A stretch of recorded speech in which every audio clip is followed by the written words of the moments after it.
Hello friends, welcome है आप सभी का मेरे यूट्यूब चैनल पर।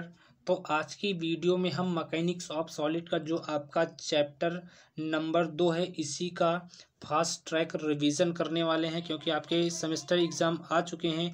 तो इस चैप्टर का आज हम फास्ट ट्रैक रिवीजन करने वाले हैं। तो इसी में जो आपकी लॉन्ग डेफिनेशन है, इसी को आज की वीडियो में हम शॉर्ट में समझने वाले हैं। तो फ्रेंड्स, वीडियो के अंत तक आप ज़रूर बने रहिएगा, क्योंकि यहाँ पर आपका चैप्टर 2 का पूरा समरी मैं लेकर आया हूँ, जो आपके लिए काफ़ी इम्पोर्टेंट है। तो सबसे पहले हम लोड पढ़ लेते हैं कि लोड होता क्या है। तो लोड या बोझ या भार तीनों एक ही होता है। किसी पिंड पर लगने वाले बाह्य बल को ही हम भार कहते हैं। ठीक है। अब जो हमारे लोड या बोझ या भार के प्रकार होते हैं, उसके बारे में पढ़ लेते हैं। तो जो हमारा डेड लोड होता है, या जिसको हम अचल भार बोलते हैं हिंदी में, वो क्या होता है। इसकी परिमाण, दिशा तथा क्रिया बिंदु स्पष्ट रहते हैं। मतलब कि जो हमारा डेड लोड होता है, वो समय के साथ अपनी स्थिति को नहीं बदल सकता है, तो वो आपका डेड लोड कहलाता है। उसके बाद आपका डेड लोड का एग्जांपल आप समझ सकते हैं, जैसे आपका जो आपके खंभे होते हैं, उन पे पड़ी जो केबिलें होती हैं, उन्हीं का भार आपका डेड लोड का एक अच्छा और बेस्ट एग्जांपल है। नेक्स्ट पढ़ लेते हैं लीव लोड क्या होता है, चल लोड क्या होता है। तो इसका परिमाण, दिशा तथा क्रिया बिंदु क्या होते हैं, स्थिर नहीं रहते हैं। मतलब कि है, जो हमारा डेड लोड होता है वो समय के साथ परिवर्तित होता जाता है। जैसे पुलों पर चल रही गाड़ियों का भार, वो आपका लीव लोड में आता है।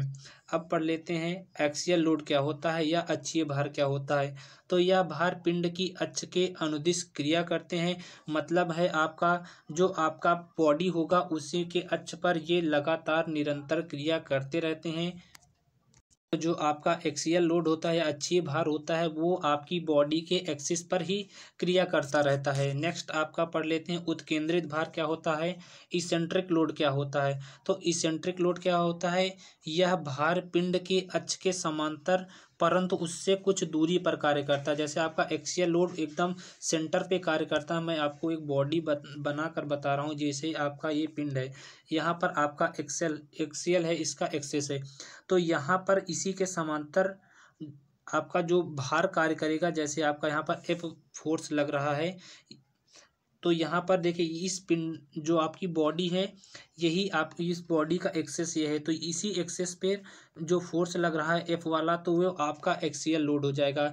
वहीं बात करें आपकी एसेंट्रिक लोड की, एसेंट्रिक लोड कहता है कि यह भार जो है पिंड के अक्ष के समांतर तो होता है, लेकिन उससे कुछ दूरी पर होता है। मतलब वो यहाँ पर भी हो सकता है, देखिए है तो इसकी एक्सेस के समांतर ही, लेकिन इससे कुछ दूरी पर कार्य कर रहा है। अब नेक्स्ट पढ़ लेते हैं डेफिनेशन कि अनुप्रस्थ भार क्या होता है, टेनवर्स लोड क्या होता है। तो टेनवर्स लोड आपका यह भार जो होता है पिंड के अक्ष के लंबवत होता है। अब लंबवत कैसे लगेगा, जैसे ये आपका कोई बॉडी है, जो आपका इसका एक्सिस है। चलिए कुछ दूसरे प्रकार की आपकी इसकी बॉडी ले लेते हैं। तो यहाँ पर देखिए, ये आपकी एक बीम है, तो इसी के क्या कर रहा है, परपेंडिकुलर फोर्स अप्लाई हो रहा है इसी बीम पर। तो यही जो आपका परपेंडिकुलर फोर्स अप्लाई होता है, वो आपका टेनवर्स लोड में आता है, जो आपका कह रहा है कि यह भार पिंड के अक्ष के लंबवत लगते हैं। तो उसी के एक्सिस के ये लंबवत लगते हैं। नेक्स्ट पढ़ लेते हैं आपका जो आता है तनाव भार, टेंसाइल स्ट्रेंथ। टेंसाइल लोड क्या होता है, यह भार जो होता है पिंड की लंबाई बढ़ाने का प्रयास करता है। तो देखिए, एक हमारी है, जैसे बॉडी हमारी है, ठीक है। उसके बाद क्या करता है कि एक फोर्स आपका इधर इसके कार्य करेगा, एक फोर्स आपका इधर इसके कार्य करेगा। क्या करेगा कि दोनों जब फोर्स कार्य करेंगे, तो इसकी लंबाई को ये वाला फोर्स इधर को बढ़ाना चाहेगा, ये वाला फोर्स आपकी लंबाई को इधर बढ़ाना चाहेगा। तो यही आपका टेंसाइल लोड होता है कि यह भार जो है पिंड की लंबाई को बढ़ाने का प्रयास करता है। नेक्स्ट आपका पढ़ लेते हैं यहाँ पर शियर लोड क्या होता है। तो किसी सतह के समांतर लगने वाला बल जो उस सतह को दूसरी सतह के सापेक्ष विस्थापित कर देता है, वो आपका कर्तन भार कहलाता है। अब आपका नेक्स्ट डेफिनेशन पढ़ लेते हैं कि प्रत्यास्थ क्या होती है, प्रत्यास्थ वस्तुएं क्या होती हैं। तो प्रत्यास्थ वस्तुएं वे वस्तुएं होती हैं जिन पर बल लगा देते हैं, तो उनके आकार में विकृति आ जाती है, लेकिन परंतु जैसे ही हम फोर्स को हटा लेते हैं, वस्तुएं अपनी प्रारंभिक अवस्था में लौट आती हैं। जैसे हमारी ये बॉडी है, ठीक है, इस पे हमने फोर्स अप्लाई किया, इस पर भी हमने फोर्स अप्लाई किया, ठीक है। जब हमने इस पर फोर्स अप्लाई किया तो इनका क्या हो गया, ये कुछ इस प्रकार की शेप में हो गई, कुछ मान लीजिए बढ़ गई आपकी, कुछ इस प्रकार हो गई। तो जब इस प्रकार की हो गई तो इसमें क्या किया, इसको हमने इस पर से हमने फोर्स हटा लिया। तो फोर्स जैसे ही आप हटाएंगे आपकी बॉडी फिर से वही शेप में, इसी शेप में आ जाएगी। तो यही आपकी प्रत्यास्थ वस्तुएं कहलाती हैं। मतलब कि प्रत्यास्थ वस्तुएं वे वस्तुएं होती हैं जिन पर हम बाह्य बल को या बाह्य बल को लगाने के पश्चात बाह्य बल को जब हटा लेते हैं तो वस्तुएं अपनी पूर्व अवस्था को प्राप्त कर लेती हैं। अब पढ़ लेते हैं कि प्लास्टिक वस्तुएं क्या होती हैं। तो प्लास्टिक वस्तुएं ऐसी वस्तुएं होती हैं जिन पर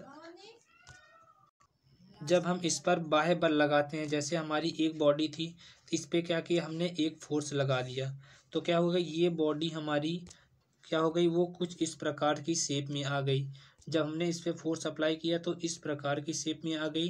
अब क्या करते हैं कि यदि हम इस पर से बल हटा भी लेते हैं तो ये वाली बॉडी जो है इस शेप में जब आ जाती है तो ये इस वाली शेप में रिटर्न नहीं हो पाती है, वही आपकी प्लास्टिक वस्तुएं कहलाती हैं। तो प्लास्टिक वस्तुएं ऐसी वस्तुएं होती हैं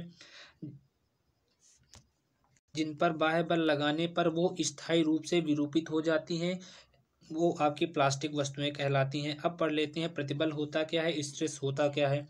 तो पिंड पर बाह्य बल लगाने से उसके भीतर एकांक क्षेत्रफल में उत्पन्न प्रतिरोधी बल ही आपका प्रतिबल कहलाता है। मतलब हमारा है कि जब हम किसी बॉडी के भीतरी हिस्से में फोर्स लगाते हैं और वो फोर्स हमारा एकांक क्षेत्रफल पर लगता है तो एकांक क्षेत्रफल में उत्पन्न प्रतिरोधी बल ही हमारा प्रतिबल कहलाता है। और ये आपका होता है, इसका फार्मूला P बराबर F/A। एफ आपका बाह्य फोर्स होता है, ए आपका एरिया होता है। तो इसको इस प्रकार भी आप याद कर सकते हैं कि फोर्स और एरिया का अनुपात हमारा प्रतिबल कहलाता है, स्ट्रेस कहलाता है। अब प्रतिबल में प्रकार भी होते हैं, टाइप्स भी होते हैं। जैसे आपका टेंसाइल स्ट्रेस हो गया, तो पिंड के एकांक क्षेत्रफल पर लगने वाला तनाव बल आपका ये टेंसाइल स्ट्रेस कहलाता है। इसका नेक्स्ट टाइप पढ़ लेते हैं, संपीडन बल क्या होता है, कंप्रेसिबल स्ट्रेस क्या होता है। तो पिंड के एकांक क्षेत्रफल पर लगने वाला बल हमारा संपीडन बल कहलाता है।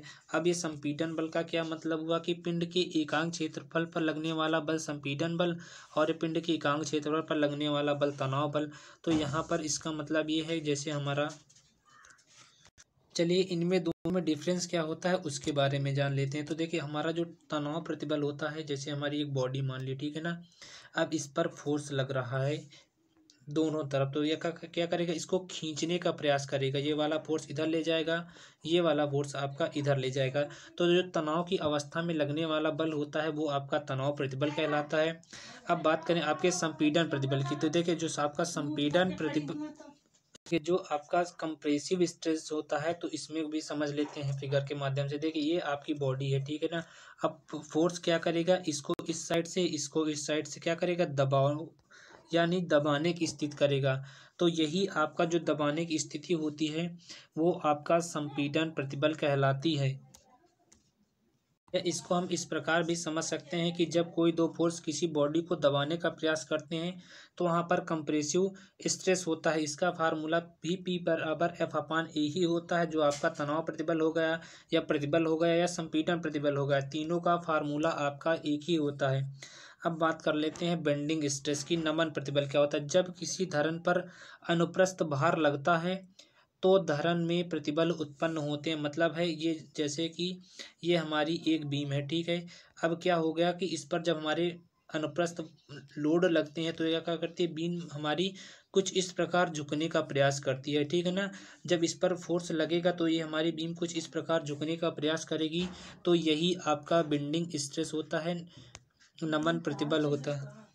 अब पढ़ लेते हैं कि कर्तन प्रतिबल क्या होता है, शियर स्ट्रेस क्या होता है। तो पिंड के एकांक क्षेत्रफल पर लगने वाला बल आपका कर्तन प्रतिबल कहलाता है। जो आपका फोर्स हमारी बॉडी के एकांक क्षेत्रफल पर लगेगा वही बल आपका कर्तन प्रतिबल कहलाता है। इसको हम Q बराबर F/A से डिनोट करते हैं। आपका नेक्स्ट पढ़ लेते हैं। अब पढ़ते हैं स्ट्रेन क्या होता है। तो स्ट्रेन क्या होता है कि बाह्य बल लगाने से पिंड की किसी विमा में हुआ परिवर्तन तथा पिंड के आरंभिक मान का अनुपात आपका विकृति कहलाता है। तो विकृति क्या होती है, ई बराबर डेल एल अपान एल। तो ये जो आपका कह रहा है डेफिनेशन की किसी बॉडी की लंबाई में हुआ परिवर्तन और उसके प्रारंभिक लंबाई का अनुपात आपका विकृति कहलाता है। विकृति को हम स्मॉल ई से डिनोट करते हैं। तो ई बराबर डेल एल अपान एल से याद रख लीजिए कि किसी भी बॉडी की लंबाई में परिवर्तन बटे बॉडी की प्रारंभिक लंबाई का अनुपात ही हमारा विकृति कहलाता है। ठीक है। अब यहाँ पर विकृति के कुछ टाइप्स होते हैं। देखिए विकृति के कुछ प्रकार होते हैं। जैसे आपका हो गया लॉन्गिट्यूडिनल स्ट्रेस, जिसको हम अनुदैर्ध्य विकृति कहते हैं। तो किसी क्षण की लंबाई में हुई वृद्धि तथा आरंभिक लंबाई का अनुपात आपका अनुदैर्ध्य विकृति कहलाता है। इसे हम ई से रिप्रेजेंट करते हैं या प्रदर्शित करते हैं। इसीलिए आपका ई बराबर डेल एल अपान एल यहाँ पर हो जाएगा। तो यहाँ पर आपका फिगर भी यहाँ पर बना है कि देखिए ये इसकी लंबाई क्या थी, एल थी। तो ये हमारी जो यहाँ पर छड़ है ये लॉन्गिट्यूडिनल स्ट्रेन में आती है। तो ये हमारी छड़ है, इसका एक सिरा फिक्स है। तो यहाँ तक देखिए इसकी लंबाई पहले क्या थी, यहाँ तक एल थी, लेकिन जब इस पर फोर्स लगाया गया तो इसकी लंबाई में डेल्टा एल वृद्धि हो गई। तो वहीं आपका लिखा गया है कि किसी क्षण की लंबाई में हुई वृद्धि बटे क्षण की प्रारंभिक लंबाई का अनुपात ही हमारा अनुदैर्ध्य विकृति कहलाता है। ठीक है। तो ये आपका लॉन्गिट्यूडिनल स्ट्रेन का यहाँ पर फिगर भी बना है। अब पढ़ लेते हैं कि शियर स्ट्रेस क्या होता है, कर्तन प्रतिबल क्या होता है। तो इसे हम ईएस से रिप्रेजेंट करते हैं। ये आपका यहाँ पर चित्र में दिखाया गया है। तो ए डैश मतलब यहाँ से आपका फोर्स लगाने के बाद इस वाली के जो बीमा है तो वो ए डैश हो गई। मतलब ये यहाँ पर जब फोर्स लगा आपका इस साइड में तो ये क्या होगा कि यहाँ से कुछ इस प्रकार हटकर चला जाएगा, यहाँ से कुछ इस प्रकार हटकर चला जाएगा। तो यही आपका ए डैश मतलब यहाँ से यहाँ के बीच परिवर्तन और ये आपका ए डी आ जाएगा। या इसी को आप याद रख लीजिए कि कर्तन विकृति ई एस बराबर tan फाई, आप इसको डायरेक्ट भी याद कर सकते हैं। नेक्स्ट आपका आता है आयतन विकृति, जिसको हम वॉल्यूम स्ट्रेन कहते हैं। तो किसी पिंड के आयतन में परिवर्तन तथा आरंभिक आयतन का अनुपात ही आपका आयतन विकृति कहलाता है। अब ये देखिए डेल एल बताता है कि आपके आयतन में परिवर्तन जितना हुआ है और डेल वी आपका बताता है कि आपके जो आयतन में जो आपका पहले का आयतन था उसी का जो अनुपात होता है वो आपका आयतन विकृति कहलाता है। तो ये आपका ई वी होगा ना कि ई आर। तो यहाँ पर आपका गलत है, ये इसको आप ई वी कर लीजिए। अब पढ़ लेते हैं कि प्रत्यास्थ सीमा क्या होती है, इलास्टिक लिमिट क्या होती है।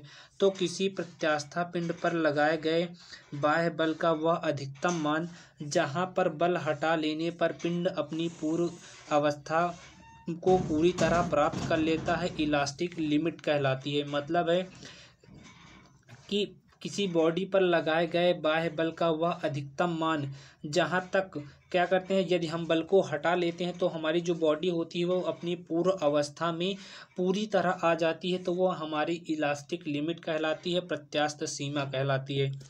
अब पढ़ लेते हैं हुक का नियम। तो हुक का नियम क्या कहता है कि प्रत्यास्थ सीमा के भीतर पिंड का जो प्रतिबल होता है उसकी विकृति के समानुपाती होता है। मतलब आपका जो प्रतिबल होगा वो आपका समानुपाती होगा, ई के समानुपाती होगा। तो प्रतिबल समानुपाती विकृति होता है। जब यहाँ से आप इसको समानुपाती का चिन्ह हटाओगे तो ये आपका एक प्रत्यास्थ गुणांक आ जाएगा। जो प्रतिबल और विकृति का अनुपात होता है वो आपका प्रत्यास्थ गुणांक होता है। अब पढ़ लेते हैं कि यंग मापांक या यंग गुणांक होता क्या है। तो इसे हम इसे रिप्रेजेंट करते हैं और इसकी जो डेफिनेशन होती है कि अनुदैर्ध्य प्रतिबल बटे अनुदैर्ध्य विकृति का अनुपात हमारा यंग मापांक या यंग गुणांक कहलाता है। इसको हम ई से रिप्रेजेंट करते हैं। ये वाला आपका वही एक दूसरे से रिलेट करता है। तो ई बराबर पी अपान ई, ये आपका यंग मापांक या यंग गुणांक का फार्मूला होता है। नेक्स्ट पढ़ लेते हैं कि कर्तन दृढ़ता मापांक क्या होती है, तो इसको हम कैपिटल जी से रिप्रेजेंट करते हैं, और यंग मापांक और यंग गुणांक को हम कैपिटल ई से रिप्रेजेंट करते हैं। तो ये आपका होता है जी बराबर कर्तन प्रतिबल बटे कर्तन विकृति, मतलब कर्तन प्रतिबल आपका क्यू होता है और कर्तन विकृति आपका tan फाई होता है। तो कर्तन प्रतिबल और कर्तन विकृति का अनुपात हमारा कर्तन मापांक या दृढ़ता गुणांक कहलाता है। मॉडुलस ऑफ रिजिडिटी भी इसे हम कहते हैं, इसको हम कैपिटल जी से रिप्रेजेंट करते हैं। नेक्स्ट आपका पढ़ लेते हैं कि आयतन मापांक या आयतन गुणांक क्या होता है। इसी को हम बल्क मॉडुलस भी कहते हैं, इसको हम कैपिटल के से रिप्रेजेंट करते हैं। तो इसकी डेफिनेशन भी हम सीख लेते हैं कि अभिलंब प्रतिबल बटे आयतन विकृति का जो अनुपात होता है आयतन मापांक बुल्क मॉडुलस या आयतन गुणांक कहलाता है। तो अभिलंब जो आपका अभिलंब प्रतिबल होता है वो आपका पी होता है, और आयतन विकृति इसको हम ईवी से रिप्रेजेंट करते हैं। तो पी अपान ईवी का जो रेशियो होता है वो आपका यंग मापांक या बुल्क मॉडुलस या आयतन मापांक कहलाता है। अब पढ़ लेते हैं बेंडिंग के बारे में कि बेंडिंग होती क्या है, इसका जो फार्मूला है इसको आज शॉर्ट ट्रिक में बताऊंगा इसका याद करने का। तो बेंडिंग क्या होता है कि माना एक शुद्धा लंब धरण, ठीक है, जिसको हम सिंपली सपोर्टेड बीम भी कहते हैं, कि मध्य पर अनुप्रस्थ भार लगा है तो धरण मध्य से झुक जाएगी। धरण का यह गुण ही बेंडिंग कहलाता है। तो देखिए यहाँ पर एक ये बीम मैंने मान ली है, ठीक है ना, एक सिंपली सपोर्टेड आपकी यहाँ पर बीम है। तो सिंपली सपोर्टेड बीम आपकी कैसे बनती है, तो यहाँ पर देखिए ये आपका यहाँ पर आर ए और ये आर बी। अब कह रहा है कि माना एक शुद्ध लंब धरण के मध्य में अनुप्रस्थ भार लग रहा है, मतलब ये आपका इसके मध्य में फोर्स लग रहा है, तो क्या करेगी बीम हमारा झुकने का प्रयास करेगी या झुक जाएगी। तो यही झुकाव आपका बेंडिंग कहलाता है, यही झुकाव आपका नमन कहलाता है। और नमन का जो आपका फार्मूला होता है वो आपका M I equals to F Y equals to E R होता है। तो जहाँ एम आपका नमन गुण होता है, ये आपका एम आर दो प्रतिरोधी गुण भी लिख दिया गया है, लेकिन आप इसको याद रखिएगा। आई आपका जड़ता गुण होता है, एफ आपका उदासीन अक्ष से वाई दूरी पर नमन प्रतिबल होता है, जिसको हम वाई एफ से रिप्रेजेंट करते हैं। वाई जो आपका y होता है वो डायामीटर का आधा होता है, y बराबर d/2 लिखते हैं। और e आपका यंग मापांक होता है, r आपका जो होता है नमन की वक्रता त्रिज्या होती है, जिसको हम r से रिप्रेजेंट करते हैं। अब इसको याद कैसे करें, तो इसका याद करने का शॉर्ट ट्रिक है माई फाई इंजीनियर। तो माई एम आई माई हो गया, एफ वाई फाई हो गया, ई आर आपका इंजीनियर हो गया। तो माई फाई इंजीनियर से आप इसको याद कर सकते हैं। अब आपका नेक्स्ट पढ़ लेते हैं, इसकी भी मैं शॉर्ट ट्रिक बताऊंगा कि टॉर्सन क्या होता है, मरोड़ या ऐंठन क्या होता है। तो किसी शाफ्ट के दोनों सिरों पर समान परंतु विपरीत दिशाओं में बल आघूर्ण लगे हों तो शाफ्ट में ऐंठन उत्पन्न हो जाएगा। तो देखिए ये हमारी मान लीजिए कोई शाफ्ट है, ठीक है ना। तो कह रहा है कि यदि किसी शाफ्ट के दोनों सिरों पर समान परंतु विपरीत दिशा में क्या हो फोर्स लग रहे हों, ठीक है, तो वो उस शाफ्ट पर ऐंठन उत्पन्न हो जाएगा।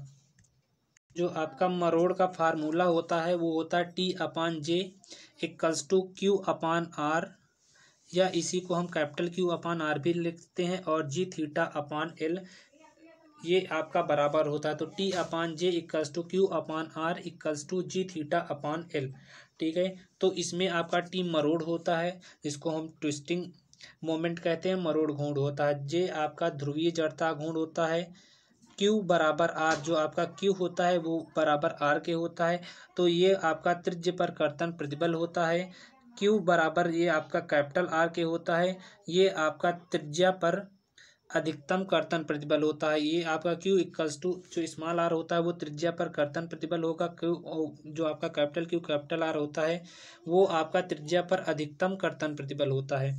G आपका कर्तन मापांक होता है। L आपकी शाफ्ट की लंबाई है। थीटा आपका शाफ्ट का की ऐंठन है, जो आपका घुमाने के बाद आपका कोण बनेगा उस वो है। और ये फाई आपका कर्तन में विकृति है। तो इसको याद कैसे करें, तो ये आपका है, इसको याद कर सकते हैं T/J से ताज, Q/R से क्यू रोया, और G(θ) से गंगा, और L से लाल। तो इसको आप याद कर सकते हैं ताज क्यों रोया गंगा थी लाल। नेक्स्ट आपका लास्ट टॉपिक यहाँ पड़ता है पॉइजन रेशियो क्या होता है? तो पॉइजन रेशियो क्या होता है? किसी प्रत्यास्थ सीमा की पार्श्व विकृति तथा अनुदैर्ध्य विकृति में समानुपात। चलिए एक बार इसको फिर से मैं यहाँ पर रीड कर देता हूँ। तो किसी प्रत्यास्थ पदार्थ की पार्श्व स्थिति तथा अनुदैर्ध्य विकृति जो होती है वो आपस में समानुपाती होती है।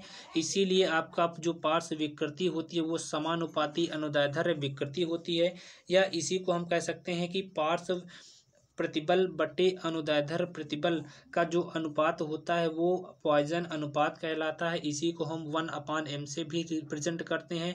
ये आपका एक नियतांक होता है। 1/m आपका एक नियतांक होता है और पार्श्व प्रतिबल का फार्मूला डेल D/D होता है और अनुदैर्ध्य विकृति होता है ये आपका डेल L/L होता है। ये बराबर आपके कांस्टेंट के होता है जो आपका पॉइजन अनुपात होता है। तो जो अधिकतर धातुओं के लिए हम पॉइजन अनुपात मतलब 1/m का मान रखते हैं वो 0.25 से 0.35 के मध्य में रखा जाता है। तो फ्रेंड्स ये था आपका चैप्टर 2 का पूरा टॉपिक जो मैंने काफ़ी शॉर्ट तरीके से आपको बताया। तो फ्रेंड्स वीडियो पसंद आया तो वीडियो को आप ज़रूर लाइक करिएगा। चैनल पर नए हैं तो चैनल को सब्सक्राइब भी कर लीजिएगा। अपने दोस्तों को भी वीडियो को शेयर करिए ताकि उन्हें भी अपने एग्ज़ाम की बेहतर तैयारी करने का मौका मिल सके। तो फ्रेंड्स उम्मीद करता हूँ तो वीडियो आप ज़रूर लाइक कर दीजिएगा। इसकी PDF के लिए आप हमें टेलीग्राम पर भी ज्वाइन कर सकते हैं जिसकी लिंक आपको नीचे वीडियो के डिस्क्रिप्शन बॉक्स में मिल जाएगी। थैंक यू फ्रेंड्स आप सभी का वीडियो देखने के लिए।